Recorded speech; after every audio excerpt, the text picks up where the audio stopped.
Hello everyone, my name is Rydro and I'm a streamer and content creator for youth rowing community. And in this video I'm gonna be analyzing Champion 1, Champion 2 gameplay in 3v3 and let's start the video. Alright, mainly we're gonna be looking at Vortex perspective in this replay.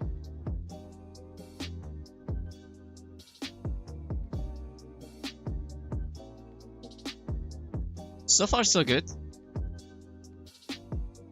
I like that you took control here, but dribbling like in front of the net is like not really a good decision because somebody could be ball chasing, for example, because the camera just changed the angle, and then like you just realize that okay, there is nobody, so it's fine. Again, you took your time here, take it forward. If you wanted to force a 50, you could have like slowed down and like let go of the ball just a little. And I'm gonna show you, like, let me just take the camera here. Okay, so you have been like dribbling it with like supersonic. I could see your trails here. So the ball's like going here, for example, and let's say it's gonna be here. And you could let go of the ball and just try to be like right behind it to force a 50 instead of just dropping it right there.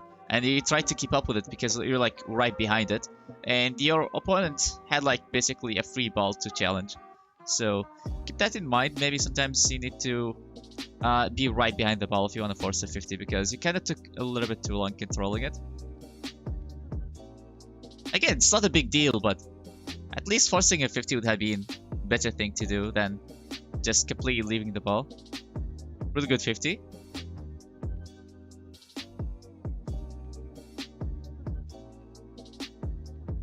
Since you run out of boost, I would, like, if that was me, I would have took the ball, for example, near the walls.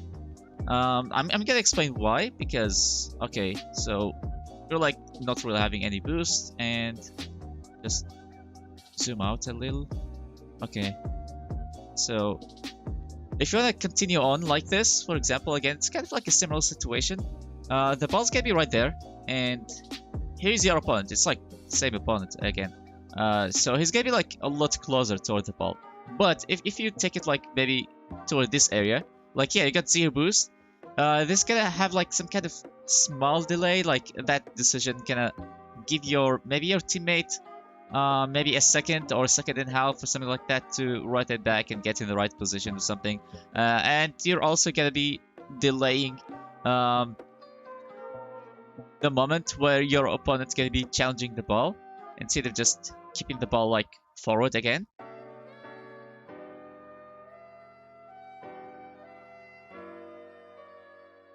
Unlucky.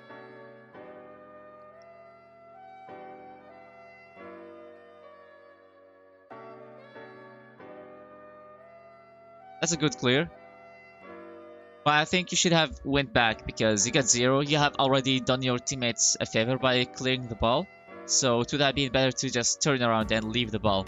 Have better communication too, because you're playing with your friends, I believe, or like playing with a team in general. So it's obvious like somebody could be hitting the ball. Like if you're also like having headphones on, for example, you can hear some car like coming from this side, and you know, it's like natural instinct to leave the ball, especially when you also have 0 boost. You just want to leave it. You don't really want to continue.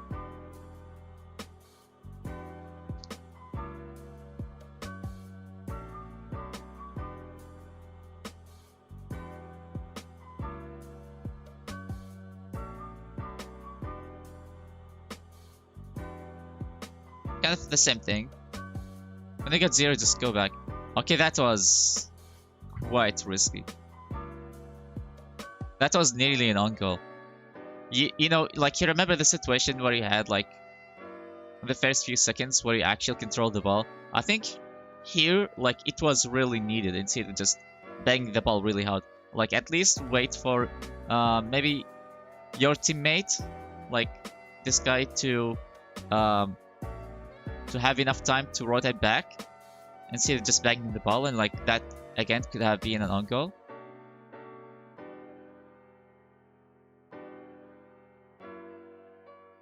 So you could have like grab the boost, went like this, and turned around, and then you could have it from here. Like the ball could be bouncing like this, going like this, and like could be rolling here, or like maybe hitting the ramp and then like bouncing here.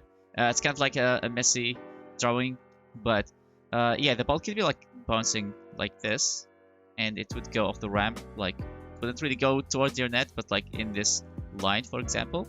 So that decision would have been better because again, that was nearly an own goal. So and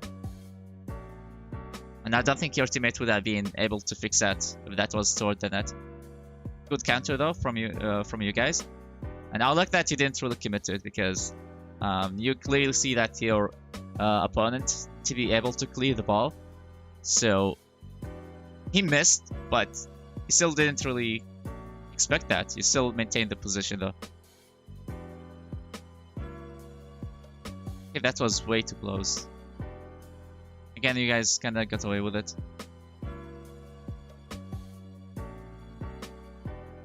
Nice, that's a good play.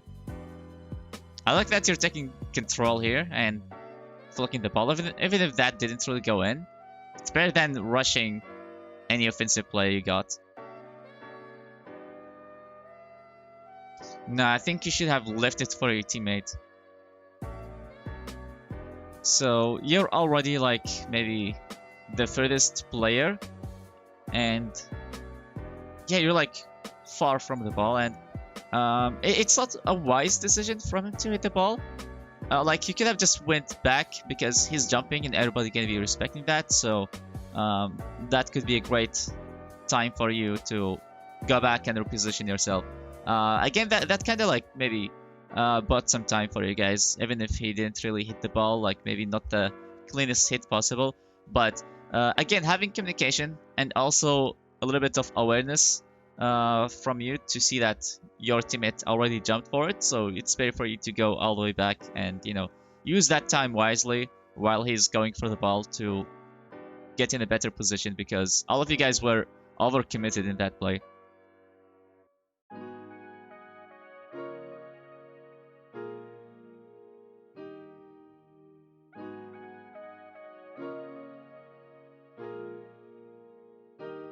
I mean, it was okay to give your teammates a little bit more time, and I don't understand why that had to happen though. Like, he's clearly right in front of you, so try to have better awareness in the field. Like, pay attention to where your teammate's at and don't get way too close from them. And also make sure to have better communication because there are like plenty of double commits.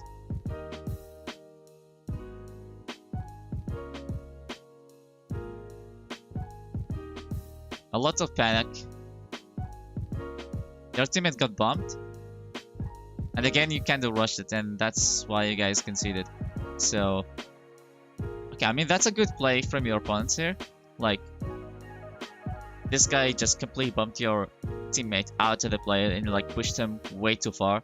So what you could have done, like if you have paid attention toward this area while your teammate is having the ball, for example, like yeah, even if he doesn't really have boost or something, pay attention to this area and see, is it open? Well, your teammate got bumped and it is an open net right now. So your natural instincts would be go here, like maybe grab one small boost pad and try to be maybe back post. Try to be like here on the goal line instead of leaving the net wide open and still going for the ball while your teammate is obviously having it.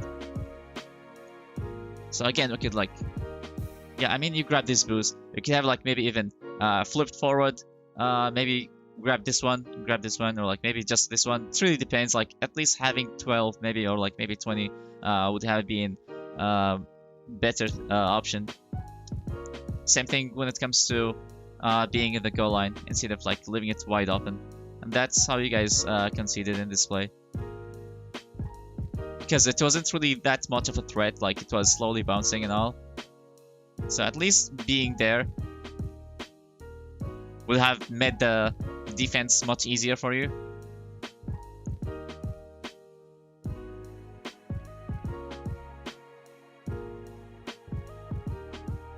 Maybe you want to work on your kickoffs just a little.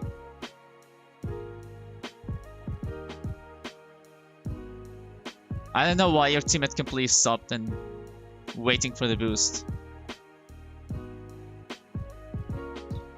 That's a very messy situation from you guys.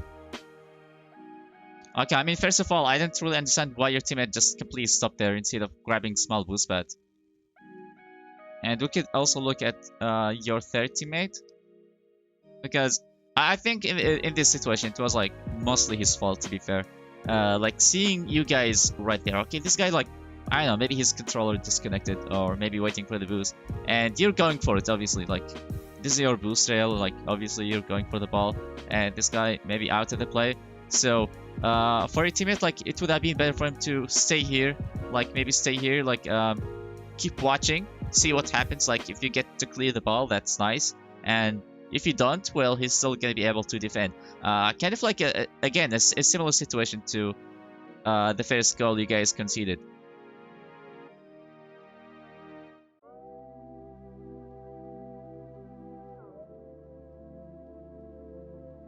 Yeah, it's a really messy situation.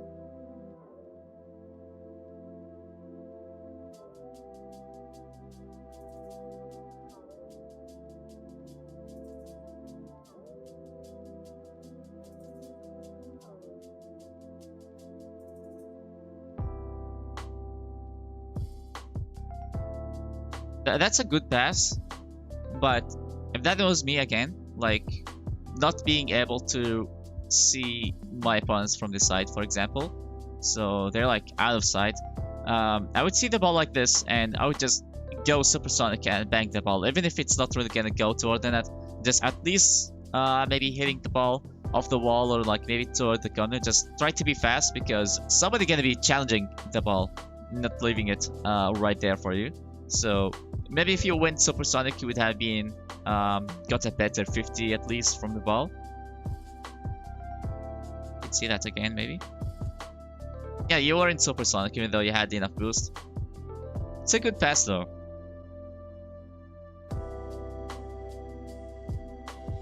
I like your recovery, but it's kind of a confusing situation. You can't assume that, yeah, you got recovery, you got your wave dash, you have a lot of boost, and you see the ball like right in front of you. You can continue on. But again, if you guys had communication, it would have been a lot easier to understand that, yeah, your teammate Ubix is going to be having the ball, and it's going to be a 1v1 situation, so you don't really have to overcommit and leave it for your teammate. If you guys win it, that's nice again, and if you guys don't, well, at least somebody's in the right position.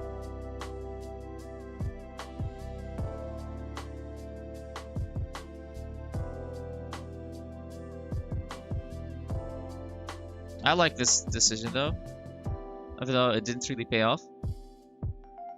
Again, a lot of double commits. I'm not sure why he took the ball from you. Like, yeah, sure, you don't really have maybe a lot of boost, or maybe you wasted, but it's clearly your ball here, and you should have like at least stayed in the midfield or like maybe stayed back, because like leaving the net wide open, like if somebody challenges the ball. So let's assume somebody's close to you. Maybe this guy is like closer to you and he could have like maybe forced a 50 on this ball. It could have went either here or like maybe even here, or like maybe toward your net or somewhere where it's gonna be really dangerous. And there is nobody home. Everybody's just overcommitted once again. So try again, communication is really important, causing a lot of serious double commits.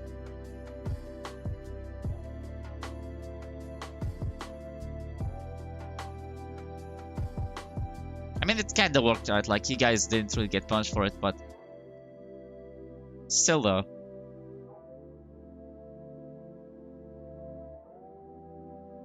If you see your teammate like this, for example, you want to be at least in this position, like maybe try to be like in the middle and facing the net. Like, yeah, if he shoots the ball, if it goes in, it goes in, but maybe it hits the backboard or maybe it just hits the post, you're gonna be having it a lot easier to follow it up instead of just rushing and again double committing. So you're like kinda close to actually ruin his shot. Still went in though, still a goal, I guess.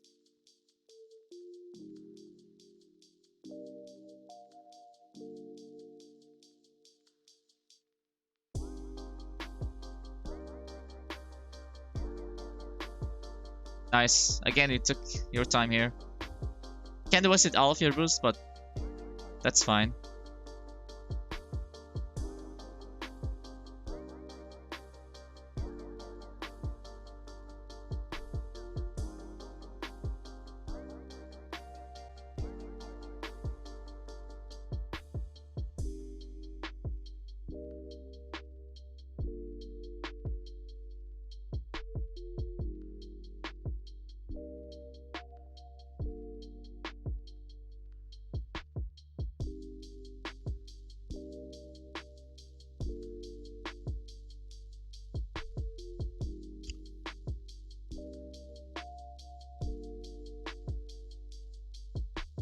I'm not sure about this.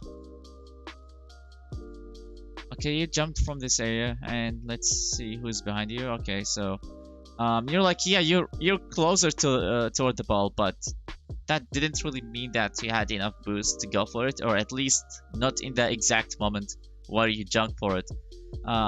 Like maybe again focusing on picking small boost pads could have helped you to get the touch that you wanted, because it kind of left the ball to be like in a really accurate spot. It's good that your teammates really helped you out in this situation, and they got better touches to fix that situation up. So we could see it again.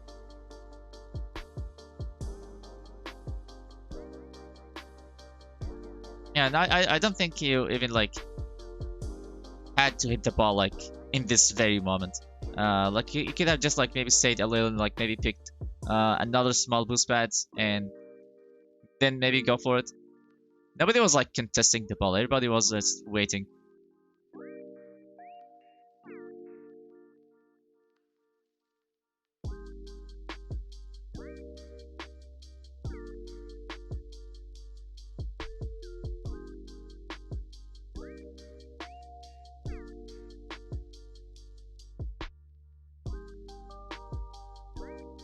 I mean, yeah, you kinda made them maybe rush a shot or like maybe rush a clear.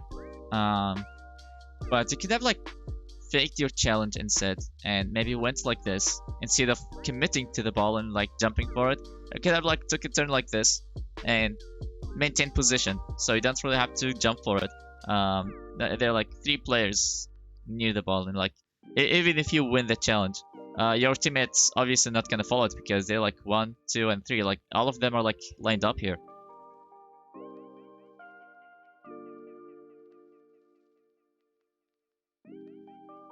Again, that was another double commit back there.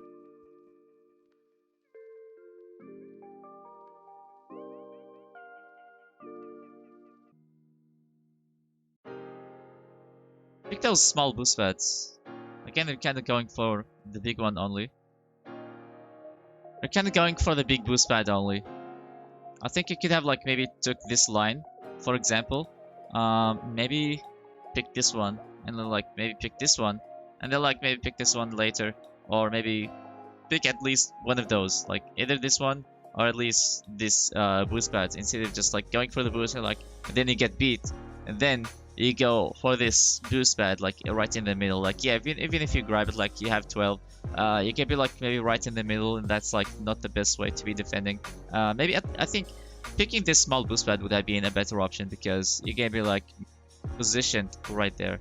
So yeah, picking small boost pads gonna help you to improve individually, and also having like awareness of your teammates, and communication is definitely important for you guys. Like have more trust and also better communication. Again, that's a really good counterplay.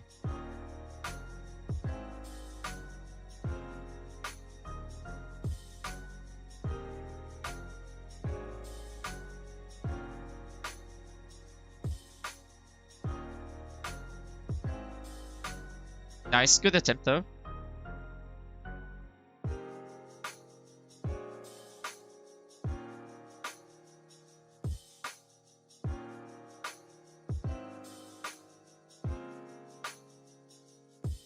Again, the same mistake as before, where you just like maybe end up being too close. You could have like maybe faked your challenge again. Obviously they can be having it like the ball's gonna be bouncing, and this guy just like standing there, not really going for it. He's obviously going to be popping it really high.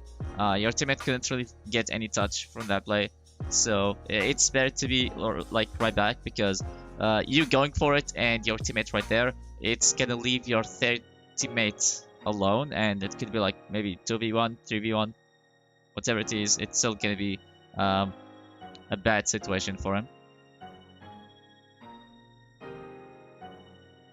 And yeah, that was like, that could have been a goal right away. He barely got the save. That's like a really good passing plays coming from your opponent.